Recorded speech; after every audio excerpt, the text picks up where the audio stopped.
Hello' everyone. আপোনালোকে ভাবে নেকি বাৰু ৰেবিট পুহিলে ঘৰত কিবা অশান্তি হ'ব নেকি? মানে তাহাঁতৰতো কিউট কিউট মুখকেইখন দেখিলে বৰ ভাল লাগে নহয় জানো? আজি আঁৰৰ কাহিনীটো দেখাম দেই। আমাৰ মানে টিভিটো বেয়া হ'ল, অৱশ্যে মানে কেবুল চেবুল পালে সিহঁতি কুটিব বিচাৰে বাৰু, কিন্তু সিহঁতি কুটা নাছিলে, এনেই কিবা এটা হ'ল আৰু ভিতৰতে ফটো চটো একো নোলোৱা হৈ থাকিলে।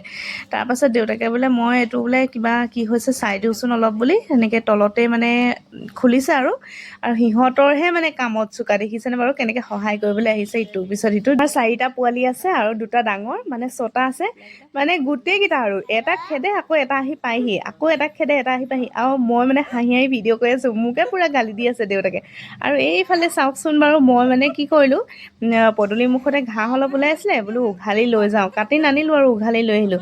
তাৰপাছত মই ধুনীয়াকৈ দি থৈ গ'লোঁ দেই জেগাখিনি চাফ চাফাই কৰি। সিহঁতি মানে ঘাঁহখিনি খালে, খাই পেলাই এই গুৰিখিনি দেখিছেনে কেনেকৈ মেলি পেলালে, সেইবিলাক আৰু দুষ্টামি কৰি থাকে। আৰু দেখিছেনে এতিয়া সেই পোৱালীকেইটাক খেদিলে, খেদাৰ পাছত আকৌ এই ডাঙৰ 2টা আহিছে, সিহঁতি আহিছে হেল্প কৰিবলৈ, আৰু দেউতাকেতো খেদি ফুৰিছেই, দিলে দুইটাকে ঠিকছে। চাওকচোন বাৰু, এইখনেই আৰু আমাৰ ঘৰত